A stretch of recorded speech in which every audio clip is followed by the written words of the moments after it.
Hello, my friends, and welcome back. Thank you very much for being with me again today. Lately, and that is exactly when Elon Musk joined forces with Trump, we started hearing the media operatives and others, obviously, saying and claiming that this Elon Musk, an unelected anything, has too much influence on the US government. And that's not okay because he's got a lot of money.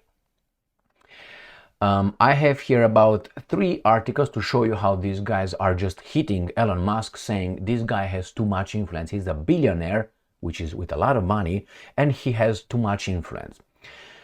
I will have about 7 articles from Forbes magazine and other sites where I'm going to show you the Democrats who are crying right now. They have their own billionaires with influence in their party.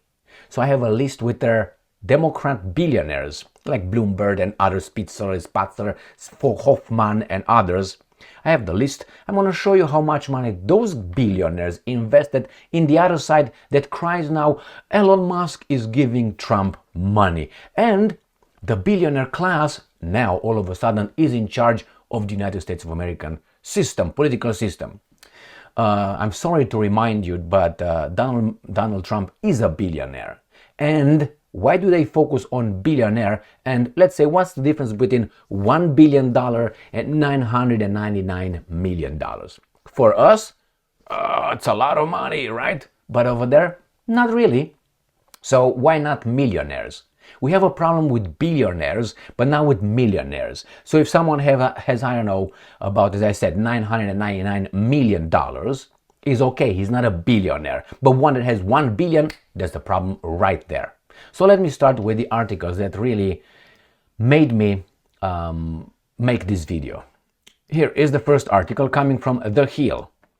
And it says, House Democrat, and I'm quoting, unelected oligarch, Musk governing by tweet. Well, first, this House Democrat, I would like to remind him that Trump is an elected billionaire. And by the way, do you remember when Mr. Bloomberg, a Democrat, ran to become the president of the United States of America? Remember in 2020? The little guy? All right. So he was the billionaire. Was that okay? In your primaries, in the Democratic Party primaries.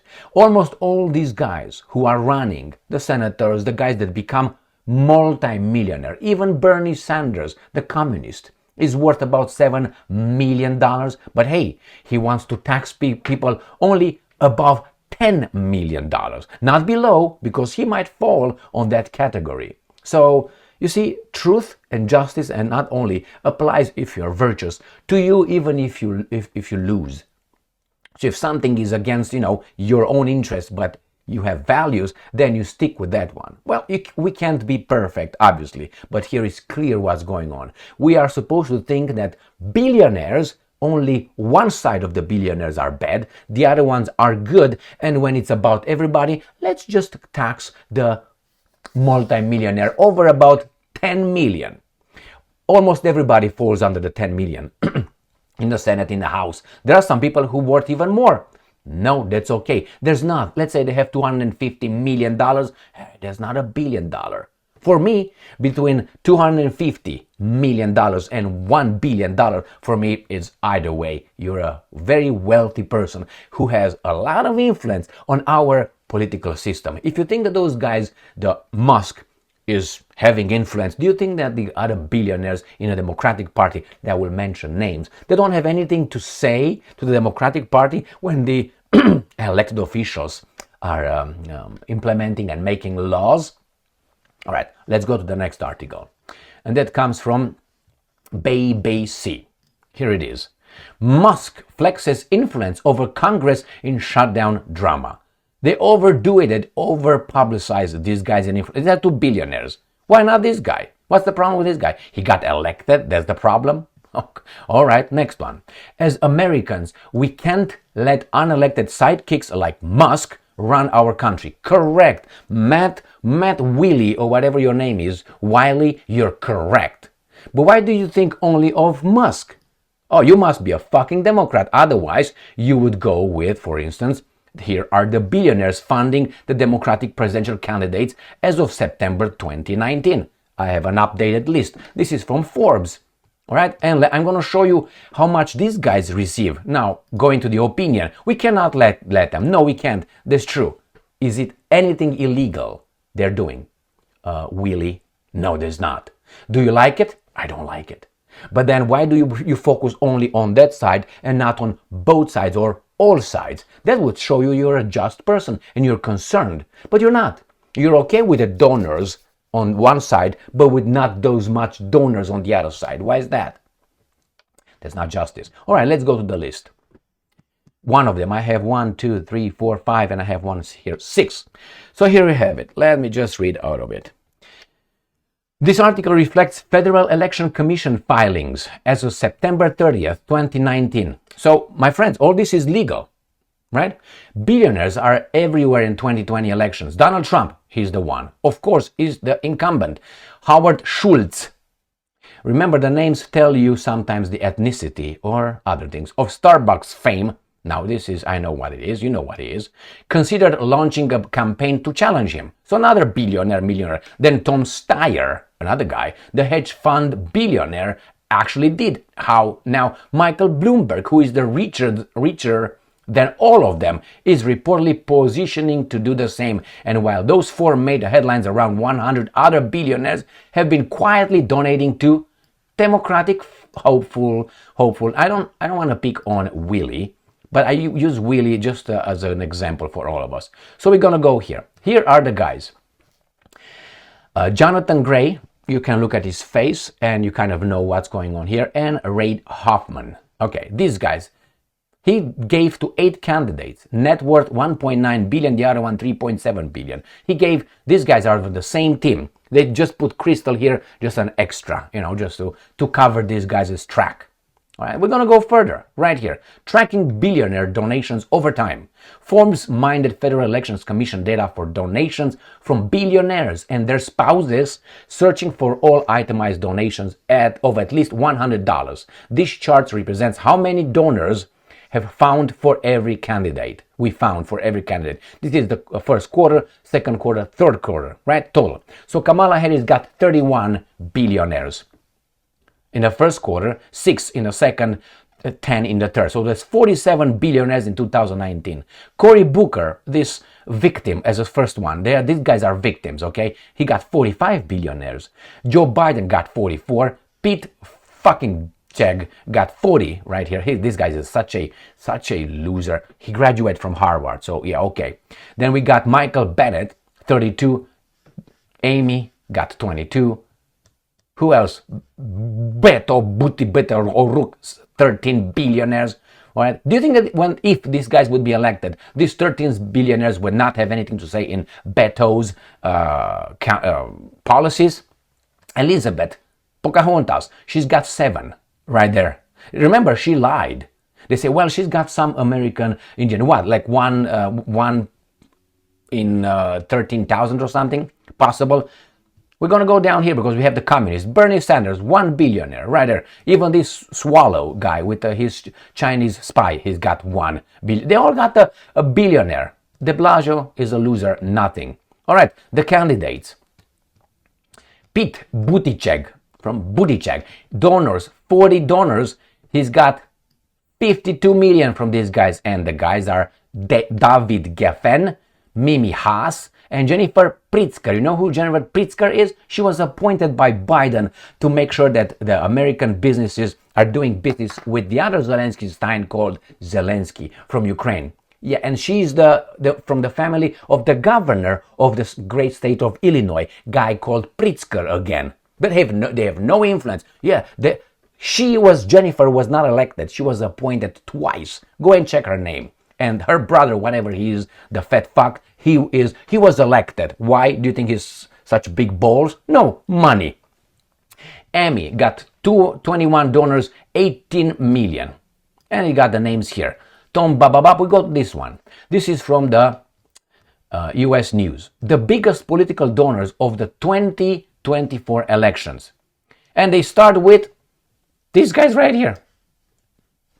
Elon Musk. They name here Facebook, LinkedIn, and Gilded Age Hair, but they use Elon Musk's name. They don't use the other guy's name. Like, I don't know, Zuckerberg and other fuckers. All right, so let's see what do we have here. And what's going on with you, little ball? You want something from me? I'm not going to give you. So here are notable national mega donors. And we have, hey, this guy wants something and I'm not going to give them. They know I don't give them. But still is here. Okay, fuck off then. Timothy Mellon. Here it is. Then we have Miriam Adelson. I mean, she's Zelensky's son. She's the wife of that guy. All right. So she is supposedly just to the Republicans. But look at the names. Bloomberg, right there, 43. Moskovitz, another. Reid Hoffman. All these guys plus Miriam. This out of 1, 2, 3, 4, 5, 6. Out of 6, 4 of them are Steins. One of them is South African. And one, I don't know. So who's donating? Oh, they don't have no influence in our, how do you call it, foreign policy whatsoever. The Republicans. Okay, we're interested in Democrats in this case, right? So we have Bloomberg, Democrats, $43 million, I'm sorry. And he gave to the Republicans as well. Rank number 1, yeah, he's a Stein. Moskovitz, again, he's a Stein. 38 million, 0 to Republicans. Number 2, Eichner Fred. Go and check this guy. Simons. There you have the Simons. Look at the last. Hoffman, Mandel, Simon, Jordan. Okay, look at these guys. And these guys are the donors for the Democrats. Don't cry me a river. I'm going to show you some pictures as well. Let's go here. Here are the billionaires who donated to Joe Biden 2020 presidential campaign. All right, my baby ball. Let's see. And here is the guys. Let me show you. The 230 Biden backers include the founders of companies like Patagonia, DoorDash, and Netflix. Oh, and mega donors like George Soros, a Stein, Henry Laufer, check this guy out, as well as billionaire members of some of the country's richest families like the Waltons, Pritzkers, and so on. Broadly, they tend to hail from the coast.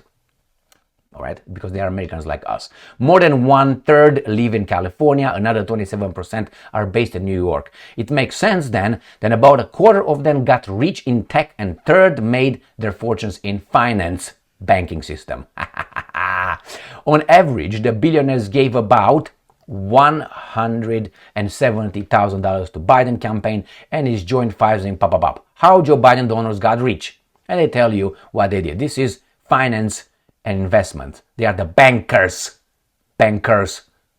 You hear me? Okay, good. So we're going to have some names. So we have the automotive. They have them listed who did to whom and what, how much, worth how much they contributed. And you can go from diversified, then you go fashion and retail, then you go, I think it's entertainment somewhere, finance and investment. This is what I care. We got Pritzker. Remember this guy? Okay. Pritzker, Simons, Steyer, the beautiful names, we Europeans know who they are, and so on. All right, let's go to the next one. Here are according to Forbes, here are the billionaires funding the Democratic presidential candidates as of December 2019. And again, they say paparapa, and I'm going to have some faces and names, don't I? Here you have tracking billionaires over time. This is the same. Quarter, third, fourth quarter right here. So 25, 60 billionaires for this guy. Buttigieg, 56. Amy, 29, and so on. Let's go to this one, which is again from Forbes. Right here. And this is why I picked this one. Michael Bloomberg is among Joe Biden's top billionaire donors, having contributed to 20 million. Other significant donors include Reid Hoffman, a Zelensky Stein as Bloomberg, 17.7 million. Jim Simons, I just suppose that he donated 10 million. And Michael Moritz, all these guys are Steins, right? Gave to Biden. In 2020, Biden received campaign contributions from approximately 25% of American billionaires. Additionally, Biden and Bernie Sanders, who's a Stein communist, were the top two recipients of campaign contributions from employees of the 10 largest US tech companies. And I want to show you something more. I think I already covered that one. It says the president, this is something that I couldn't open. but it's from Forbes magazine, who are Joe Biden's top 10 biggest billionaire donors. The president liked to criticize Trump for being too cozy with his fellow billionaires, but Biden's biggest backers are worth roughly $170 billion, more than triple the collective net worth of Trump's top tycoons. Read that over there. You see that? Biggest backers are worth roughly $170 billion, more than triple the collective net worth of Trump's top tycoons. Now I know, because I think Elon Musk is worth 250 now. So my friends, if we are to be just, as much as we can as human beings with our flaws, we have to point out that it's not only the Republicans, but also the Democrats. And if you think that Bloomberg and all those Simonses and Hoffmans and Moritz and all Moskovitz and all these guys have no influence on the Democratic Party, they just stay home and make business and give jobs to the American public, you are a baboon. I don't like the system at all. So we cry about Musk, but the other ones are zipped. Why? Who controls the media? The same companies. Whenever I see an article talking about certain things and I look at who wrote it, it's Fox News. Fox News, and the rest is always undocumented instead of illegal. The Israeli attack on that, or nothing about any genocide on. No. So what is this? I don't defend Fox News whatsoever, because we are in a sorry ass. If we have the news from one supposedly saying from time to time something that comes close to the truth, and the other ones are always, not always, but mostly give us a matrix worldview. So my friends, the billionaires, it's always been like this, and it's always gonna be like this. Even in the communist countries, the guys that were leading were, again, the guys with the most money. Not the difference was not as much as here, but they had more money than everybody else. And they had it from the state. In a capitalism, should they have this much influence? Well, the first thing, I would change the campaign donations laws. I would make it, whomever you are, you can't donate more than, $200 or $1,000, and that's it. That's how I would start. And I would give equal access to the media, to each and every candidate, regardless how many percentages you are. And I will rotate the times when you show up. So it's not going to be, let's say, the one guy showing up in prime time every day and everybody else going to be at 6 a.m. or 3 a.m. or something like this, or when people don't watch. I would rotate, like in Japan. I think Japan has this kind of system when they rotate the candidates. And each of them get a slot, that kind of slot, okay, at the same time. So that's more equitable. Don't we like equity and diversity? No, not here. So cry me a river when these guys talk about Musk. He's just one that is active, and these guys now put the lens on him. Why? He allows truth to be told on X too much. That's not okay, it seems like. And that's about it. If Musk would be gone right now, and X would be, let's say, owned by Zuckerberg, you will not hear about Musk much. Not so, no, because the other guy is gonna censor, and this guy doesn't censor that much. Thank you very much for being with me again today. We are in a sorry ass situation, and we're supposed to support this and promote this system. This is our democracy. Oligarchy, this is what it is. Tycoon only. Stay strong, stay smart, look for the truth, and be just.